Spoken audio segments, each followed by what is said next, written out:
You're listening to the Geekscape Network. Time to fire up the VCR. This one's my favorite.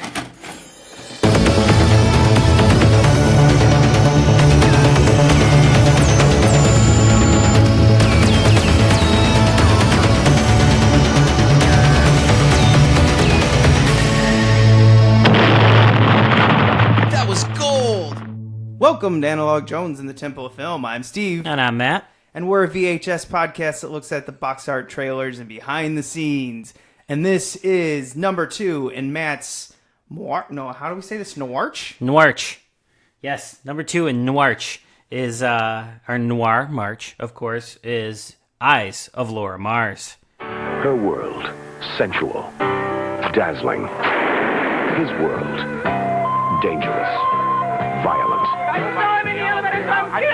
Drawn by a mystery, their lives converge. Faye Dunaway, Tommy Lee Jones, Eyes of Laura Mars. A thrilling vision of romance and terror. Rated R. Starts Friday at Phipps Penthouse. Woo! Okay, this is a thriller. Or, you know what? Is this a giallo film? I think it's a giallo film. I think this one's fun because it has noir elements, giallo elements, and just, 70s thriller elements. It has it all. Maybe we can call this a New York giallo film. Yes, it's a very American giallo film. It's not, you have like the black glove killer that you see through the perspective or whatever, but it doesn't feel very European. It feels very American, which is fun. It's a different style. Yeah, I don't know if you mentioned this, but the POV shots, right when that was happening, and I go, wait a minute.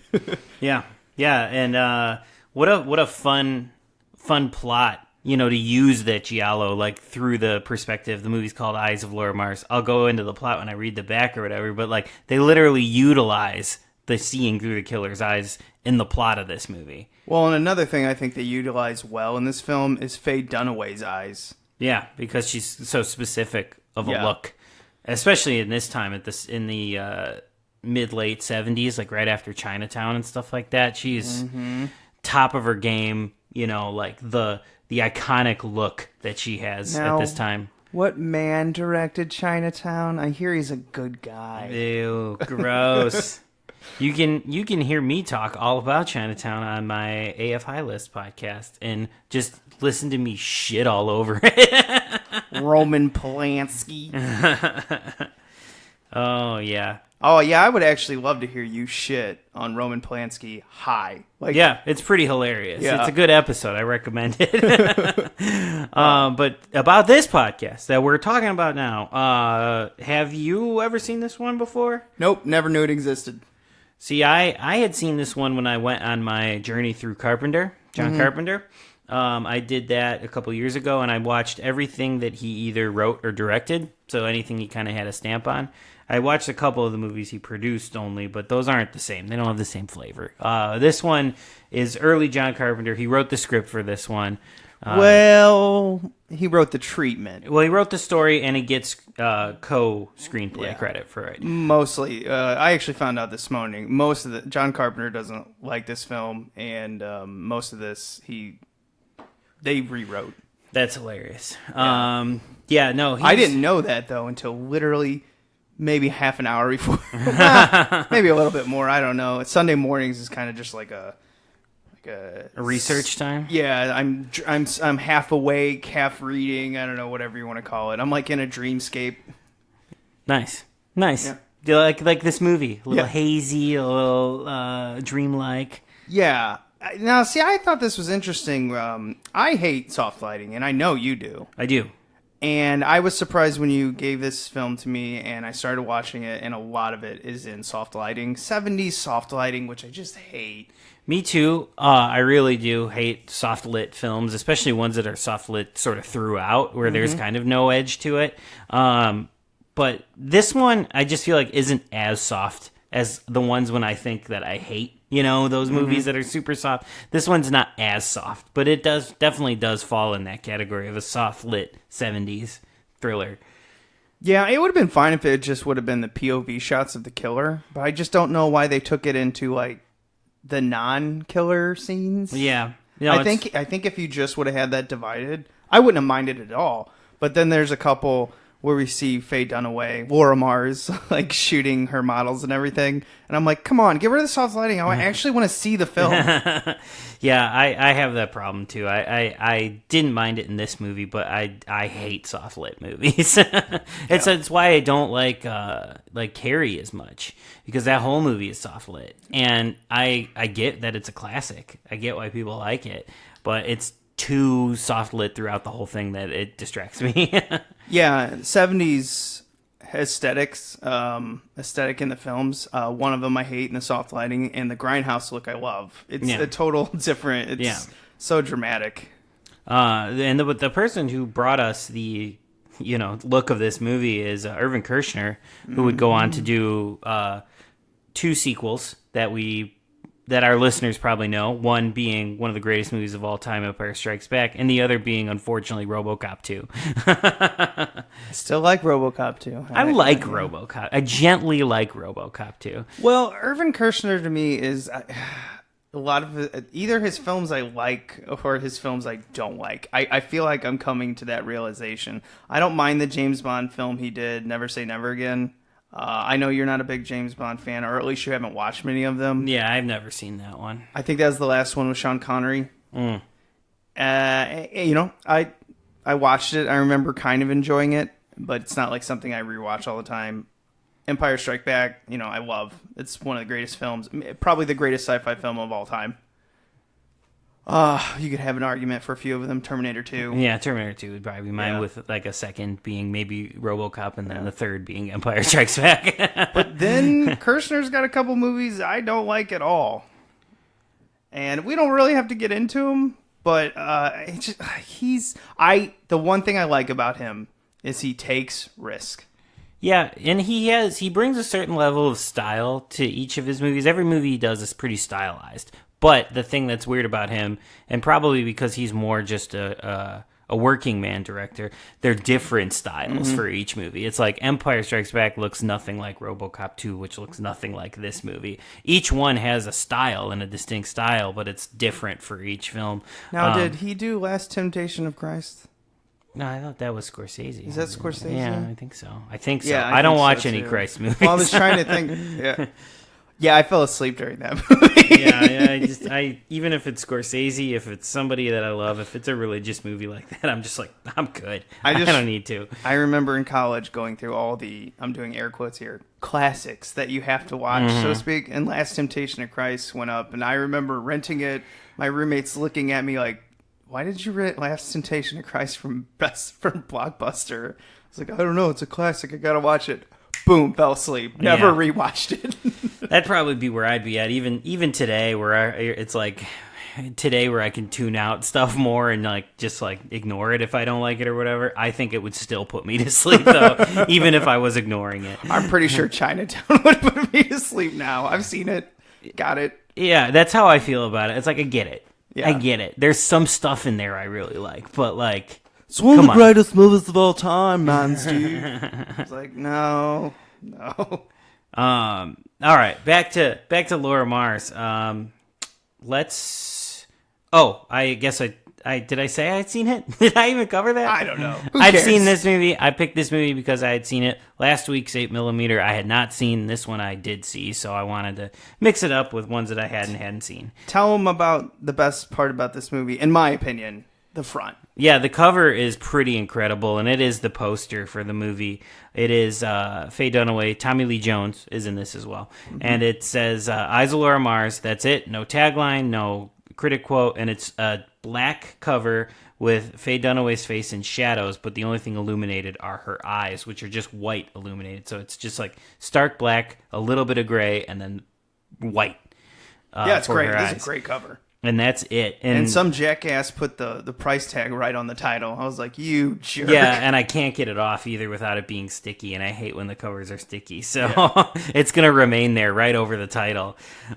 Flipping it over to the back here, this is what it's about if you don't know. This riveting tale of murder and suspense stars Faye Dunaway as Laura Mars, New York's most controversial fashion photographer. World-renowned for her sensational erotic portrait of models in settings of glorified urban violence. Laura Mars exhibits a mystifying psychic ability. In her mind's eye, as if through the lens of her camera, she witnesses a series of bizarre murders with terrifying clarity. All of the victims are people Laura has known. Police Detective John Neville, Tommy Lee Jones, discovers a striking similarity between Laura's works and classified police photographs of the murders, and he attempts to unravel the events which have taken control of Laura's mind. The film builds to a spine-chilling climax when Eyes of Laura Mars reveals the identity of the killer. Okay, I just got some more tea. And I like the description. I would be sort of interested in that. And my cat is, apparently, too. If you can't hear her. She's a big fan of 70s films, and her and I get into a lot of arguments. Yes, yeah. She likes the 70s soft movies and things like that. I mean, well, she's a 16-year-old cat. You know, she's got her eyes need a little help. It's a little gentle. It's gentle.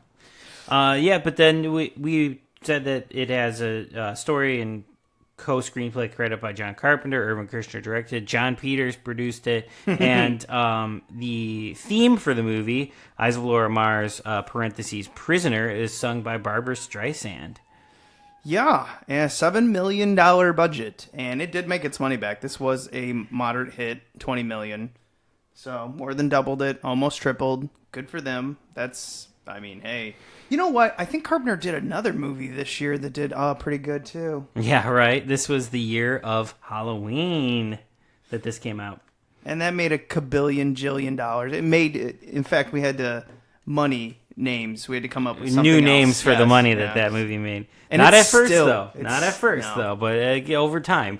Could you imagine just getting like 1 penny for every unit of that movie sold? Oh, God. And think of all those re-releases and things. Yeah, that that's what I'm come talking out. about. Oh, It's my just God. like, oh, do you remember when Blockbuster came out with a bunch of releases of classics?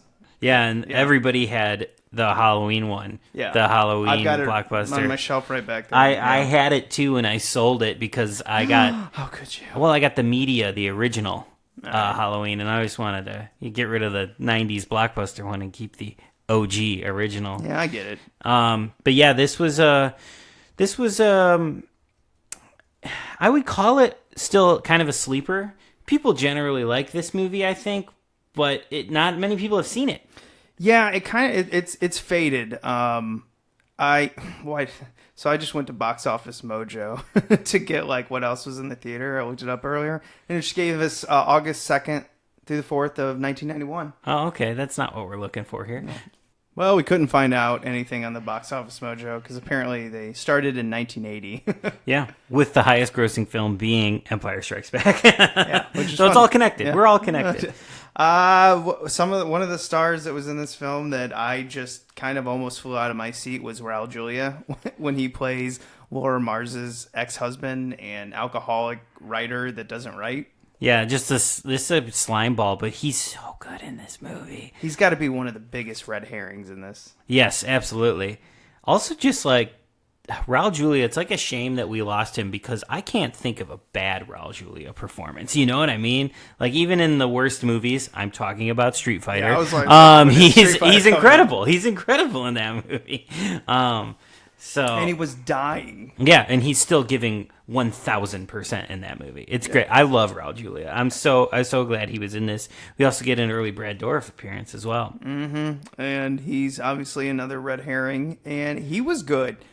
He always gets these characters, though. I knew it as soon as he was on screen. I go, well, he's gonna get shit on. Yeah, he's like the driver for her. He's like the chauffeur, the ex-con driver. Yes, of Laura Mars, and he is. He's coming off of like Cuckoo's Nest at this point. He's got an Oscar nomination, and he's like kind of playing this part, which I think is fun. Like that, a couple of years after getting the Oscar nom, he's playing Laura Mars's driver in this like moderate thriller. Going through his movies, does he have many leading man movies? I don't think he does. No. It's just this seems like a pre-Oscar choice though for somebody. Even it doesn't have to be a lead, but it's pretty thankless part. He's great in it, but it seems like something that an Oscar nom wouldn't take. But he did, and he's great, and he makes the part his own. Yeah. I guess going through, Faye Dunaway plays Laura Mars, and she's like a controversial photographer. Like, she does a lot of sex and violence in her photography. And I thought this film was interesting how they open up where she's doing her giant shoot, and she meets Tommy Lee Jones, which is a detective. Yes. And how he's like, oh, I'd like to meet this Laura Mars because I want to see why she's so fucked up. That is tragic. Absolutely tragic. You really think so? Yes, I think it's really tragic that this is the kind of junk that's passing for art these days. Oh. That's a completely different conversation. Well, don't you think it's a total hype? I don't understand. Hype, hustle, rip-off? Are you a critic? No. Do you know the artist? What's her name? Laura Mars. Yeah. I know her fairly well. Well, if you see her, will you point her out to me? Because I'd really be interested to find out what kind of frustrated voyeur type this chick really is. She's nothing like that at all, really. She's very old-fashioned.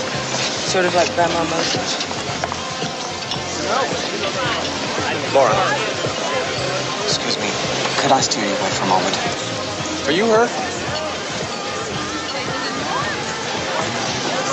This stuff is really disgraceful, don't you think? Yeah. And he's talking to her.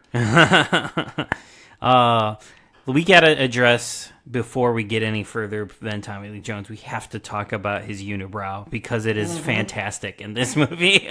It is the star. The star of Eyes of Laura Mars is Tommy Lee Jones' unibrow. Well, so watching this film, I could not figure out if he's attractive, a handsome man, because I kept looking and I go, well, he's thin, he's got the nice jawline, he's got that kind of like 1,000-yard stare going. But I kept looking at him. I go, I don't know. He doesn't look like a handsome guy. I literally, this is the second time I had seen this movie. And this time I was really paying attention to it because I knew he had the crazy Cro-Magnon, big forehead and unibrow thing going on. So I was paying attention to it. And yeah, like from the side, he's like a really good looking guy. But then when they do the front on shots, you're like, ooh, you're kind of fucking weird looking. You need to grow into your face still a little. I think Tommy Lee Jones just plays the good tough guy, but he's certainly not handsome. Yeah, but from the side, I could see it. Like when they would do the side profiles of him, I'm like, yeah, he's a good looking leading man. And then they show him from the front, be like, man, he's fucking weird looking. If we shoot him from the side with a little bit of haze, yeah, there we go. We can trick him. He looks like Robert Redford. And then when he turns, you're like, ooh, okay. Caveman. I think Tommy Lee Jones grew into like a good looking older man, but like as this young guy, he's a little weird looking. Come to Analog Jones, where we body shame men. Yes, of course, that's what we have to do. We have to equally playing field here. Yeah. But and again, and some people might really disagree with me. I don't find Faye Dunaway attractive, so I was like, these two leading people, I was like, I don't hear. My thing with Faye Dunaway is I don't find her attractive for like my personal, I guess, taste or whatever, but I can tell she's like stunning. You know what I mean? Like she's a star. Yeah. She has her eyes. Yeah, she has a look and a striking look, and she's a star, but it's not my type. A lot of times during this film, I was like, man, I wonder what their child would look like. I was like a unibrow with like stunning eyes and then like just a weird looking face, a caveman face. Yeah, I would love to see like the morph for the like if they made it thing that like Conan used to do with them two, but in this movie together, what that kid would look like. Yeah. Please do that. Someone out there. But this movie starts you right off too with, like you said, that opening scene of like Tommy Lee Jones trying to figure out what's going on with the murders, and like. That you get the plot of basically like she's taking pictures and they look like murder scenes, and then she starts to realize she is seeing them. Yeah, and they were really making, oh man, the press in here, where they're just like, are you a bullshit artist? Where they kept asking her if this was just a fad. Mm-hmm. And I was like, has photography ever been a fad? I mean, maybe the certain type of photography? What would you call this photography? Like shock? Yeah, it's definitely shock photography, but she's an artist or whatever. I feel like it's hard to say if it's like a fad or not, because the artist isn't trying to create the fad. The public who is looking at it is making it. So if she's just doing this as her work, then like why would the press be asking her, is this a fad? Because she's like, this is just what I do. Yeah, I guess they're just trying to drum up controversy. And then apparently someone dies during her show, and that's kind of what starts this Faye Dunaway or Laura Mars like feeling bad about her work. Right. And then she starts to see this stuff and she's freaking out about it. And of course nobody believes her. And we're talking about New York cops. They're like, get out of here, lady. I know. These cops are bad. These are just bad cops. Because at one point, when Brad Dourif is a red herring and they go after him, I mean, he did stab a cop, so he's a dumbass. But they're just like they're just shooting their guns everywhere. Yeah. In the middle of fucking traffic at one point. I'm like, these cops are awful. They like chase him for a while, and then they just shoot him, and Brad Dourif doesn't make it to the end, guys. Yeah, a spoiler. But he's sort of the, Raúl Juliá is kind of the fun, slimy red herring, but I feel like Brad Dourif is like the real red herring, because you don't know until the last like 5 minutes of this movie who the killer really is. Yeah, it's something I don't like the ending of this film. But when we get to it, I just kind of was like weird. I like it because I'll just spoil it now, because you guys, if you're gonna watch it, you're gonna get spoilers anyway or whatever. Tommy Lee Jones is the killer, and I like him being the killer because he never gets to play that role though, and he was having kind of fun with it at the end. I just don't get it.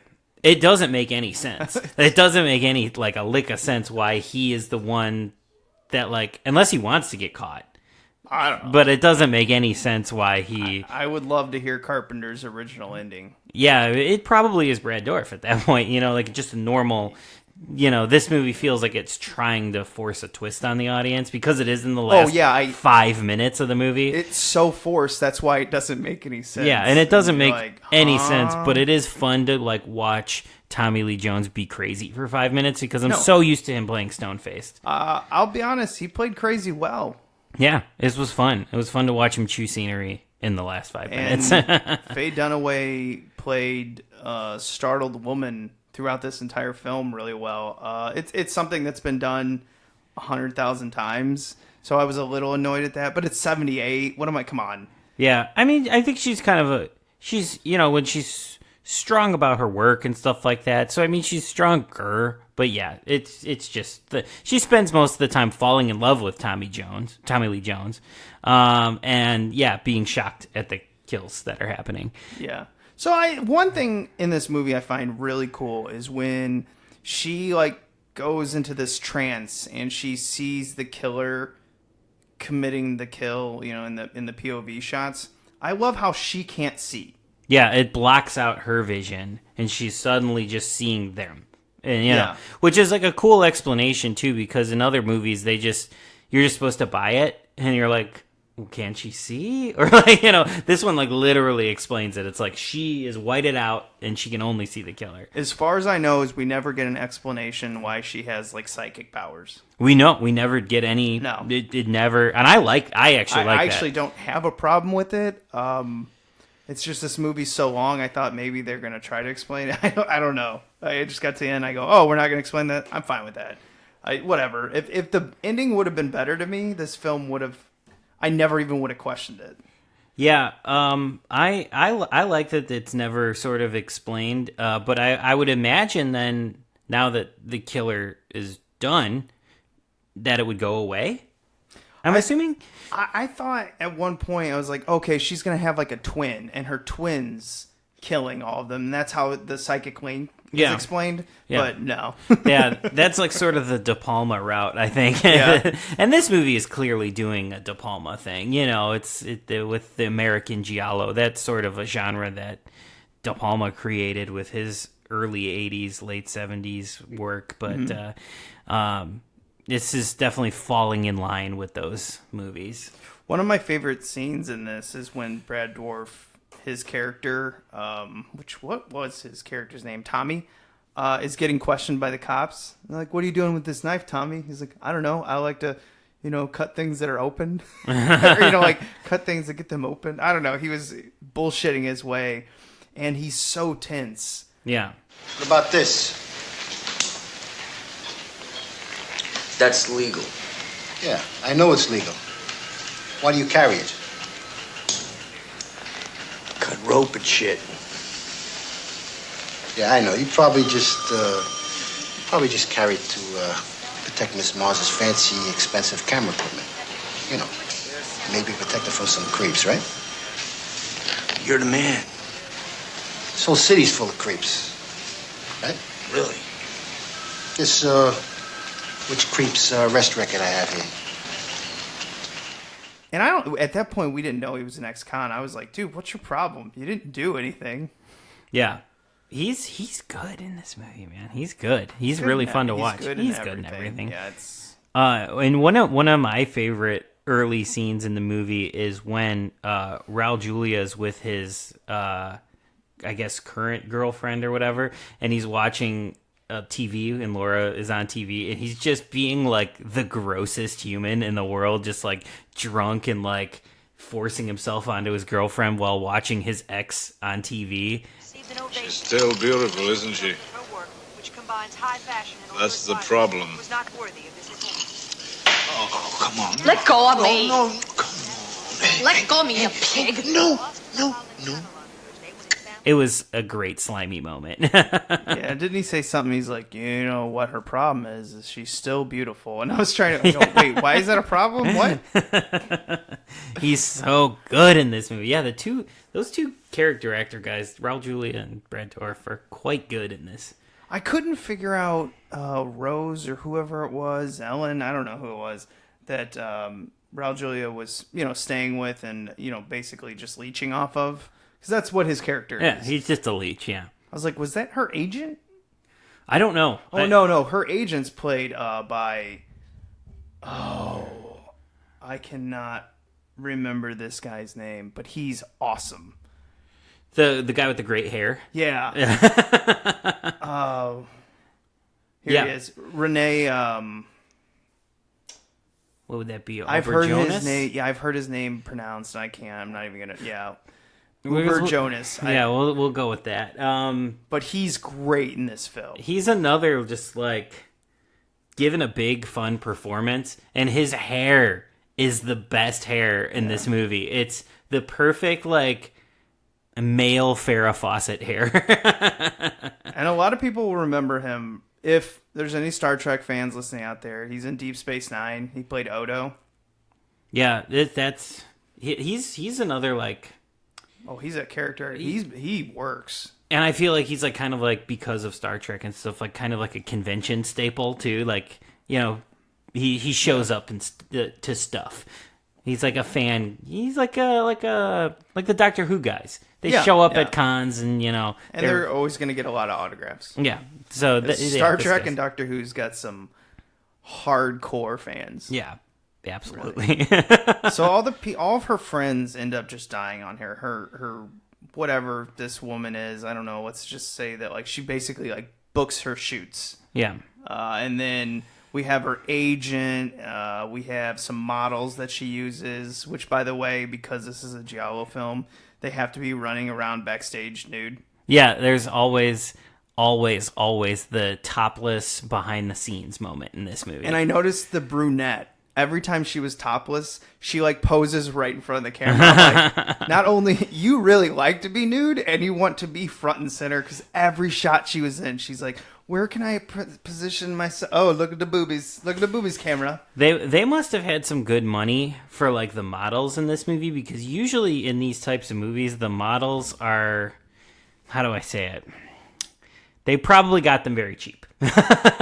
These models, however, look like models. You know what I mean? No, these are probably professional models. This isn't like a Roger Corman movie where the models are just like strippers they got at at a discount rate or whatever. Well, some of them pulled it off. Some of them were like changing clothes really fast. So when you saw that topless, you're like, okay, that seems normal. I feel kind of scummy being the Donald Trump looking back in the back scenes. Right, with the POV of the behind the scenes. Yeah. But the brunette, I was like, no, honey, you really like to show off. She's a star. What can I say? But the blonde, who Brad Dourif has a crush on, Tommy has a crush on, I felt so bad when she died. I really she just seemed like a nice person who knew some ex-con had a crush on her, and he stole the flowers to give to her, and I was like, why did she have to die? Neither of these models did anything bad. I think, one of the things I like about this movie is I think the deaths are, you miss the characters. Like, you're bummed out when Tommy dies. You're bummed out when the agent dies, because he's great at chewing scenery and you don't want to lose that. But when you lose some of the main characters like that, like, it actually is effective in this movie. They're not just fodder to be killed. No, and when the agent dies, he's dressed up as Laura Mars, right? So, to trick the press? Yeah, they're doing like a press thing, yeah. What I do love about him is he never changes out of his Laura Mars costume. He just goes to the grocery store, gets his groceries, comes back, and then dies. And I was like, no, I knew you would die, but no. Yeah, it's like, it's effective in this movie, like all of the deaths, I think. This one also has an appearance of the very recently deceased Frank Adonis, the legendary like Italian mobster guy character actor, is in this movie too. Yeah, there's a lot of people who show up in this, and you're gonna go, I know who that is. Yeah. That's I liked, and I told you this, like, I liked all the acting, I liked all the characters, but when I put it into a blender, I didn't like this film. See, and I love this movie. This is only the second time I've seen it. The first time I saw it was after I just randomly, I think I was at a screening of something in town, and they had played a bunch of older trailers before the movie they were showing, and they showed Eyes of Laura Mars. So I was like, I have to see that. If you guys haven't seen the trailer, watch the trailer. It'll hook you. And then I rented it from Netflix when I had the mail-in service at the time, and watched it. Loved it. And then when I found this VHS for $1, I didn't even question it. I was just like, mine. Yeah, I think it all works for me here. Okay, let's skip to the end here, and really, can you, in your best judgment, explain to me what they were trying to do? Like, as in what Tommy Lee Jones's motivation was, or the script? Anything. I don't know. Tell me, because it gets to the end, and Tommy Lee Jones is like, oh yeah, I've been killing. Then he goes into a trance, staring at a mirror, stabs the mirror, and then walks to Laura Mars as she holds a gun to his abdomen. He says, do it. And then I don't know if he pulls the trigger, she pulls the trigger, somehow I get shot, and the movie's over. And I was like, what the fuck just happened? Yeah, Tommy Lee Jones is crazy in this movie. I think what they're trying to do with the mirror thing is sort of explain the psychic thing. Like, he is seeing himself, so that maybe is like what the projected self that she is seeing type thing. I think that's kind of what they're trying to do with that. And then, yeah, I think in realizing that he basically got away with it, because Brad Dourif is killed and thought to be the killer at that time. He got away with it, and I think it's a bit of guilt because they had basically fallen in love over the course of the movie as they've been investigating the murders. And so when he sees his projected self or whatever in the mirror, he just wants to die, I guess. But that's very convoluted. That's extraordinarily convoluted. I'm not defending the ending in any way. Except for Tommy Lee Jones' performance in the end when he's being crazy. That's wonderful. Yeah, I mentioned before I wanted it to be like a twin or something like that. And then also at the end, I was like, well, I think it would have been actually cool if she actually was killing all of them. Or, yeah, it just was revealed that she didn't realize she was doing it type thing. No, and then all the shots that we saw when she witnessed it would have just been her making it up in her mind. Where she was filling in the gaps type thing. Yeah. Yeah, that would have been interesting. But we didn't get that. We got Tommy Lee Jones being crazy and yelling at himself. Yeah, and I think it would have been cool instead of the serial killer being a white male, it would have been a white female. Right. I just think that would have been interesting. Yeah. And I guess I'll never know, or we'll never know what the original idea was, because I'm not going to look it up. Research. Nope, did enough. No, thank you. So it's got a decent amount of following. It's got a 48% on Rotten Tomatoes. I know some people kind of follow this. They like it. Of course, Faye Dunaway is kind of just a completely interesting person. Yeah. All in all, I mean, she hated Roman Polanski, except now she claims that she likes him. Weird. Yeah, like in the late 90s, she did a complete 180 that everyone was like, no, you said you fucking hated him. He was the worst on set. And she's like, yeah, but the only thing that matters is the result. It was a great movie. And he wasn't that bad, and I loved working with him. And everyone's like, what? Now is not the time to say that. Yeah, this is over, 20 years ago. But so. still. Maybe now she'd be like, oh, he was a dirtbag. Yeah, right. I was right all along. And this movie was shot in New York and New Jersey, so I don't know if it was kind of fucking obvious. Maybe they could have done some of this in Toronto and saved some money, but I'm glad they did it in New York. It was kind of interesting. The outdoor scenes, especially like the one big production shoot that's outdoors, is so New York. Yeah, the one part where was it the agent who was running? No, maybe the cops were running, and then all the trash are out in the streets, and I go, yeah, it's New York. There's New York. I love it. So gross. Oh, I love Chicago alleys. That's where we put our trash. We hide it. Yeah, we hide it. It's it's still there though, and there's rats still everywhere. And you can't shoot them. The owner of this building one time was joking about that. He's like, "Oh, I'd pay someone to sit out there with a 22 and just shoot them." And then someone got really upset. Like, that's illegal. Why would you kill those animals? And everyone's like, one, calm down. It was clearly a joke. And two, you can go out there and defend the rats. And no one's stopping you. Oh, the rats of Chicago. It's not as bad as New York. No. If you're not from Chicago, it's really not that bad. They just hang out in the trash cans. Our rats don't travel around with pizza. They're not celebrities like they are in New York. Right. And you really don't see them that much. If you're fucking around in a if you're fucking around in a dumpster after midnight, yeah, you're going to see a rat, but the dumpster's not next to your apartment. It's got enough distance. You're good. You don't have to fucking fuck with them. All right, I guess we got to the... Oh, by the way, George Lucas, the whole reason he hired Kershner, according to him, even though it wasn't Kershner in USC, shit. USC.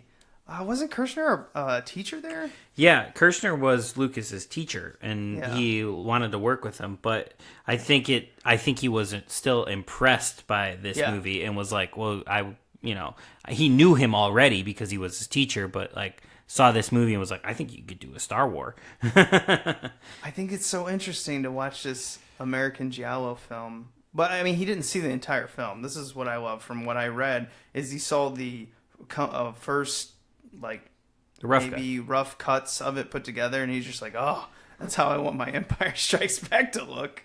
And it looks nothing like. Yeah, I'm like, what? But it was a great choice because you made the best Star Wars, so it was a good choice. Not at the time. It grew into the best Star Wars. I always loved it. It was kind of like The Thing. Yeah. It's just for some reason when it first came out, people didn't get it. But people weren't like, it's not like the first one. Change is hard, folks. Change is hard. So that's really all I have for this film. There's not much on it. Maybe we could talk about Faye Dunaway's ridiculous performance a couple years after this in I almost said Mamma Mia. Mommy Dearest. Mommy Dearest. That movie, her performance scares me. Next level shit in that one. That's a wonderful midnight movie. She is terrifying. Yeah, she's great. She's great in that movie. A aging actress who's fucking crazy, which kind of Faye Dunaway kind of turned into. Yeah, she had a little bit of a phase where people didn't want to work with her anymore, type thing. No. She had a hard ass phase for sure. Well, and then she did Supergirl a couple years, maybe 4 years after this film. And that is weird. I never seen that movie, but I've seen that trailer 100 times before. Because they always play it at midnight movies, the trailer for Supergirl, but I've never seen the movie. The movie's bad. I don't like any of the Superman movies. So. No, but this is like next level bad. I probably would like this one then. It's definitely written by white males who are just like, what would Supergirl want? She would want to fall in love.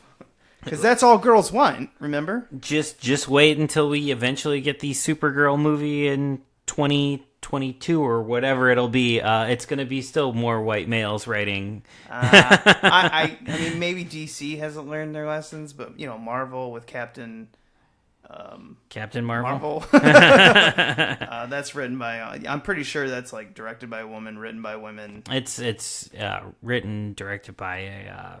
married couple, so there's still a dude involved. Yeah, well, we haven't fully learned our lesson yet. We're getting there. I don't know. Where's what's her name that did Point Break and her Catherine Bigelow? Catherine Bigelow. Get her on it. Man, I like Catherine Bigelow a lot. I would love to see her do a superhero movie. Yeah, she probably doesn't want to do one though. She's better than that. Or it'd be fucked up. It'd be fucking nuts. It would have to be R-rated. She don't make PG-13 movies. It would have to Arms be R-rated. Getting blown off. Yup. Some Hurt Locker shit. Psychological. Just people damaged. Yeah. Oh, God. It'd be so good. Guys, fucking take a chance and stop making these movies to sell toys. And then Johnny Utah's in it. It's like, I could have been a football player. Now I'm a cop. And I fucking love Patrick Swayze's mullet. They're best friends. That's pretty much what Johnny Utah did in that movie. They're best friends. Can we watch Point Break now? Yeah, I mean, we got to figure a way to build around it, but yeah, let's do it. I love Point Break. You did a good job, Catherine Bigelow. You're awesome. Do we recommend it? I strongly recommend this one because I feel like you are the opposite. No, I don't at all. You don't know this film exists most likely, and you could go the rest of your life. It doesn't have anything iconic. I disagree. I think it's a really cool genre mashup. I think you still get the flavor of early Carpenter in there, even if he was taken off the project. And it's a big movie too. It feels pretty big with the New York setting and having Barbra Streisand do the theme and everything like that. Oh yeah, we hadn't mentioned that yet. She did the theme. Barbra Streisand was supposed to star in it, pulled out. And then John Peters is like, we gotta get someone good and great in this, and then somehow Faye Dunaway. But the problem was, as soon as Faye Dunaway came onto this, they wanted to rewrite it all. Well, I'll take it as is because I can't stand Barbra Streisand as an actress, so I will take it as is. I love this movie. I wholly recommend it. Wow, we did. I love Barbra Streisand. I do not. I mean, I haven't watched. I feel like I would like her as like a person, yeah. But I don't like her movies and I don't like her music. Every time I see her on like a talk show, late night talk show or anything like that, I was just like, I wish you were my grandma. You're awesome. Yeah, I would hang out with Barbra Streisand, but I never want to see a movie with her. No, I have not seen a lot of the Barbra Streisand movies from the 70s and 80s. Honestly, I didn't see her probably in anything until the 90s. So you're not a Yentl fan? I've never seen that movie. I don't even know. I don't think I've seen a trailer of that. Oh. There's we'll certain do it. movies. We'll have a Barbra Streisand month. I hope you have all of them because I don't have any. No, let's not do that. I wouldn't enjoy that at all. I'll take another month of Christ movies before doing that. Woohoo! Got plenty of those. Bible Man. Barf. All right, let's move on to our museum.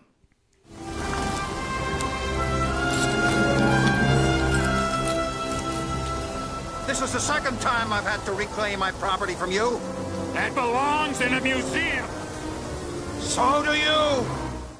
This is the part of the show where we put something in our museum. We go out like Indy to find something good to put in our museum, or bad. We can learn from it. It can be negative. So, Matt, it's your month. Roll second movie in the month. Start us off. I'm going to be just fucking ridiculous and put in Tommy Lee Jones's unibrow in the museum, because that is the definer of this movie for me. I love this movie, but that unibrow just takes it home for me. It's the best unibrow I've ever seen. It is very noticeable. I just wanted him to like turn into the caveman from Saturday Night Live. I'm just a caveman. I'm a detective trying to figure this out. That's the part. That's him in this movie. What if Phil Hartman was his partner? Oh, man. As the caveman. Oh, man. Now that's a movie. There's sold. Eyes of Laura Mars 2, The Return. Sold. And they made it in like 95 or something like that. Like that's when they would have made that movie. Oh, gold. Would be solid gold. I'm actually going to put a body part in too, and that is the eyes of Laura Mars. Faye Dunaway's eyes in this movie. I don't know what they did, but when she's got them wide open, she's got crazy eyes, and I couldn't take my eyes off them. I'm saying eyes a lot. I think it's probably a combination of makeup and the lighting. They like do that stark lighting where it highlights just her eyes throughout the movie, and it works. Well, I felt like every time she had her eyes wide open and my eyes were wide open, like I was in some type of weird trance with it. I don't know. It was. I almost wanted to put in Raúl Juliá because he's just. I've never seen him play a role like this. Yeah, it was fun to watch him be like a skis ball. He's usually pretty smooth, and in this movie, he's like gross. Oh, and his voice is so damn good. Yeah. So damn good. He captivates you in every scene, and he's barely in this movie. Yeah. I'd say he's like 10 minutes of runtime, maybe. Yeah. Yeah, and it's just, man, that's an impression I wish I could do. Yeah, right? He's got a great voice, and just the cadence, his little accent he has. Wonderful. It's wonderful. And it's so commanding. His voice is just, when he's in the room, he could be, reading the dictionary, and you'd be like, wow, fascinating. And that's probably what got me through Street Fighter. Okay, do we have anything else to say on the film? Nope. That covers it. Okay. Damn, that's a quick one. So you guys are off the hook. Yeah. Hopefully you made your travel home, and you don't have to listen to the last 15 minutes of this later. Yeah. So next week we're going to come back with another noir film. And this one's not a giallo film. No. It is, but it is a noir for sure. It's Definitely. A thriller, but it's a noir. Thriller, noir, detective mystery, even though it's not a mystery. I don't even know. You just call this a 90s thriller, honestly. Yeah. And it's got some good this has got some really good acting in it too. This one I like, so. All right, come back next week to find out what it is. And rate and review us or subscribe on iTunes, YouTube, Podbean, and a lot of other Pod Universe stuff. You can hear us, put us in your brain through your ear in many different ways. Yes, please do listen to us and let us know what you think of us. We are always here to talk. Yep, you can email us at analogjonetof@gmail.com, and Matt may answer you, but he's pretty busy with his Horrorama right now. Yeah.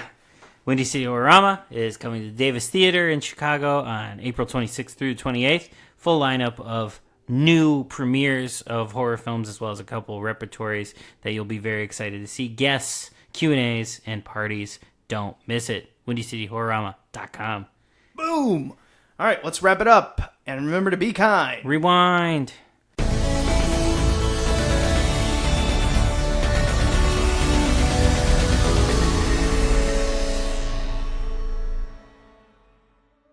Hey, do you guys like horror movies? I do. Do they always have to be good movies? No way. I prefer them to be crap, personally. Well, then you guys are in luck, because Horror Movie Night is your expert podcast on both horror movies, good, bad, and gooey. It's just a show of three friends. Two brothers and a friend, I think you would call it. But we're all friends here, you know. We're friends. We're all friends here. Yeah. We goof around, but we talk about movies, but we normally don't actually talk about movies, which is kind of weird. It's a weird dynamic. You have to really listen to understand it. But we put together a show every Friday morning. You can find our show hmnpodcast.com. We're part of the Geekscape Network. We are, we're good guys. Just check us out. We're good, silly guys. We're fun. Please like me. Please. That's pretty much the impetus of everything we do, is to be accepted. We want to be loved. hmnpodcast.com.